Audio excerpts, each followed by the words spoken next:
Parlamento Nacional aprova lei regime prática arte marcial com voto a favor do nolo resistência. Segunda-feira, no Parlamento Nacional e a reunião plenária aprova a proposta lei número Ronolo Racing Hat para sexta treja, regime jurídico ba prática arte marcial com voto a favor do nolo resistência contra zero na abstenção Ronolo resistência Rússia oposição. Ministro Interior Francisco da Costa Guterres explica objetivo de proposta lei ne a tu cria regime jurídico ideal de promove segurança, valor ético a tu prevene no combate halo a risco, nebe associado arte marcial e railarang, enquanto o objetivo principal de prática arte marcial ne focaliu ba desportivo, nebe aplica ba centro no clube arte marcial e Timor-Leste, além de ia incompatibilidade e arte marcial ne e artigo ideal de garante ética no preservação ba imparcialidade, ba hira instrumento órgão estado sirabalon, halau sirane responsabilidade. Primeiro, o objetivo que kita consolida te medidas nebe maka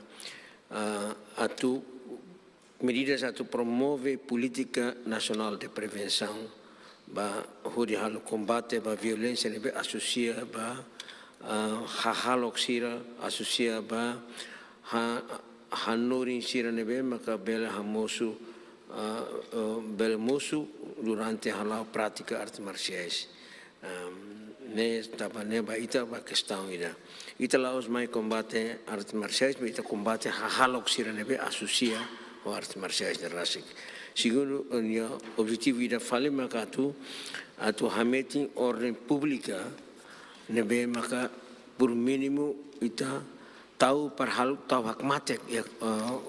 comunidade nelet para comunidade bele halau sirna atividade dia e itamos hakarak yang kata jovens sira nebe maka hatam inclinaan ba artes marciais ne bela halau sirna atividade mas hodia e hodia com liberdade para tu bel contribuímos buat rumah para desenvolvimento nacional ne além de ne íamos a proposta da lei mais para tu tahu sira konaba que hatomos questões de valores culturais éticos devemos reconhecer que é importante ter ba ia na sociedade ne kata bahira ita na sociedade ne ia valor ético cultural ne maka ita precisa tane kar meti mai ne tamane mak lele mai para tu ita fohanoi ba itania jovens serem inclina em artes marciais kata tahu valores ne tahu as para tu ne bahina halau sirna atividade ne sirten karmeti valor ne para la belle estraga para la belle viola fila fali valores sirne atu luri disturbio ga disturbio mai tene comunidade narasik e tenemos a proposta da lei ne atu tau dionet kata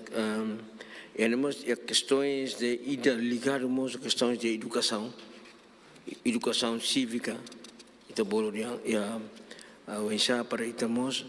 atau karhaturu kata comportamento itaniane importante tebes e sociedade nelara ita mesmo que tuir qualquer atividade tuir qualquer organização mas comportamento saia nessa uma cidadão ne bem diakne importante tebes para tu bele lori estabilidade paz e itinerai nós e a lei da ne colhemos com questões de reforço fiscaliza atividades sirene para prevenir atu labele musuh atos de violência nebe maka associa ho práticas nebe mak sira halao loloro ne. Enquanto bancada conto, deputado Antônio Verdial de Souza recomenda ao governo a lei idane garante segurança pública no transforma arte marciais sem dar desenvolvimento de desporto, nebe tenga foca ba ética no prevene crime, portanto proposta lei nela osa tu halakon, mas be atu regula, organiza no cria regra fon nebe claro, ba clube no centro arte sirahoto. Maktub teve regulação garante segurança pública, no transforma artes marciais sem dar desenvolvimento de desporto, nebe tem que foca ba ética. O Enhira Parlamento Nacional aprova a luz verde que a autorização legal e legislativo a do governo bela foti fali hackathon onde cria fali ordem rural no social nebe kmanek. Ponto importante usi mensagem na Parlamento Nacional oferece para governo, makanesa, ida mensagem atu regula laos atu halakong, rua atu organiza. E organiza, governo tem que organizar, no cria fale regrafão, nebe claro, ba clube no centro sira. Hotu. Rua, garantia segurança o valor ético, e hane buat rua nebe importante, ida prevene crime, rua foca ba desporto. Tolo, incompatibilidade para membro Estado União. Mantém imparcialidade. Entretanto, o objetivo principal da legislação idane, mak estabelece regras sira, nebe claro ba ensino-aprendizagem, no prática arte marcial sira, promove ordem, segurança pública, no transparência e a gestão clube siranian. Reportagem Epifânia de Carvalho, Televisão Timor Post.